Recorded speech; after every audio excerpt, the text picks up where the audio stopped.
ஒரு வழியாக second part எடுத்தால் படம் ஓடும் அப்படிங்கிறதுக்கு ஒரு நல்ல படம் தமிழ் சினிமாவில் ரிலீஸ் ஆகிருக்குன்னு நான் நினைக்கிறேன். ஏன்னா செகண்ட் பார்ட் இது வரைக்கும் எந்த படமும் எடுத்து ஒரு பெரிய ஹிட் கொடுத்ததில்லை. பட் டிமாண்டி காலனி கண்டிப்பாக ஷுவராக ஹிட் கொடுக்கும்.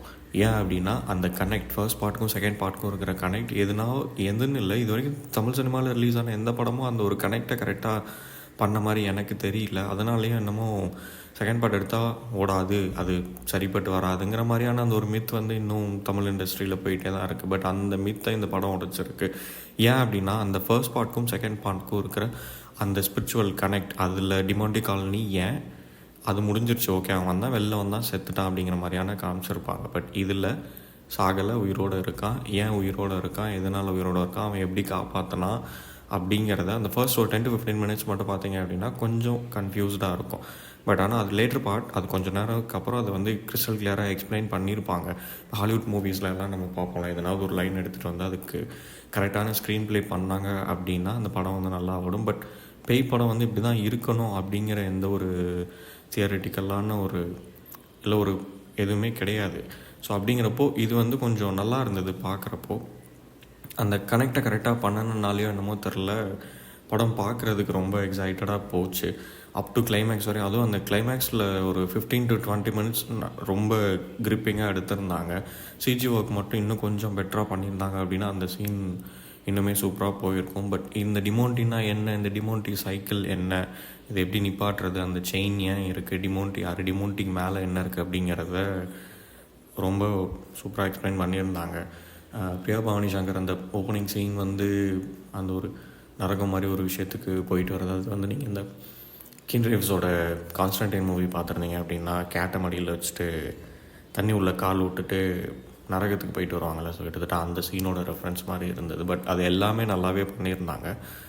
தேர்ட் பார்ட்கான லீட் அதுவுமே ஒரு ரீசனபிளாக ஒர்த்தாக இருந்தது. ஓகே, இப்போ நம்ம ஒரு படம் பார்க்குறோம், செகண்ட் பார்ட் லீட் கொடுக்குறாங்க, செகண்ட் பார்ட் என்ன பண்ண போகுது அப்படிங்கிற மாதிரி இல்லாமல் இந்த படத்தில் தேர்ட் பார்ட்கான லீடு ஏன் அப்படிங்கிறத சொல்கிறாங்க.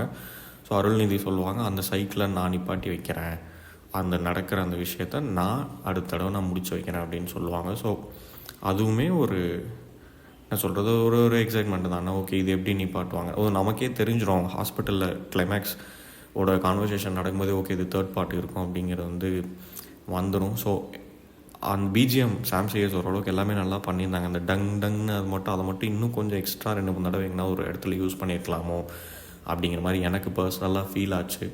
குரோப்ராவில் விழுந்த அடியை அஜய் ஞானமுத்து இந்த படத்தில் ஸ்க்ரீன் பிளேலையும் ஸ்கிரிப்ட்லேயும் நல்லா எடுத்துகிட்டு வந்துட்டாங்க. மற்றபடி ஆக்டிங் வைஸ் எல்லாருமே நல்லா பண்ணியிருந்தாங்க. அந்த படத்தில் அந்த ஒரு இன்டென்ஸாக டார்க்காக எடுத்திருப்பாங்கல்ல ஃபர்ஸ்ட் பார்ட், அது இதில் மிஸ் ஆச்சோ அப்படிங்கிற மாதிரி இருந்துச்சு. ஏன் அப்படின்னா ஒரு சைனீஸ் ரெஸ்டாரண்ட் உள்ள நடக்கிற மாதிரி இருக்கும், ரொம்ப பெரிய ஸ்பேஸு, பெரிய இடம் அப்படிங்கிறப்போ லைட்டிங் எல்லாம் ரொம்ப அந்த ரெட்டு அது இதுன்னு சொல்லிட்டு ஃபுல்லாக லைட்டிங்காக இருந்தனால அது ஒரு சின்ன மிஸ் மாதிரி இருந்தது. இன்னும் கொஞ்சம் இன்டென்ஸாக இன்னும் கொஞ்சம் டார்க்காக அதெல்லாம் பண்ணிக்கலாம். அதுக்கப்புறம் சயின்டிஃபிக்காக உள்ளே எக்ஸ்பிளைன் பண்ணுறது, இது பேய்னு சொல்ல விரும்பலை, பட் இந்த குவாண்டம் அது ரிலேட்டடாக கொஞ்சம் ரிசர்ச் பண்ணி அதில் அந்த டெக்னிக்கல் வேர்ட்ஸ்லேருந்து சயின்டிஃபிக் வேர்ட்ஸ் அதை எக்ஸ்பிளைன் பண்ணியிருப்பாங்க, இது ஏன் இப்படி இருக்குது அப்படின்னு. அதே மாதிரி கிளைமேக்ஸில் இந்த அருள்நிதி இப்படி தலைகீழாக திரும்பப்போ பின்னாடி அந்த சாட்டானிக் சிம்பிள் வரும்ல, அதை என்ன சொல்லுவாங்க, அந்த plus symbol, Christianity plus symbol, அது அப்படியே தலைகீழாக மாறுமே நிறைய படத்தில் பார்த்துருப்போம். ஸோ அதுவுமே இதில் நல்லாயிருக்கும். அந்த கிளைமேக்ஸ் ஒரு 10 to 15 மினிட்ஸ் சூப்பராக இருக்கும்.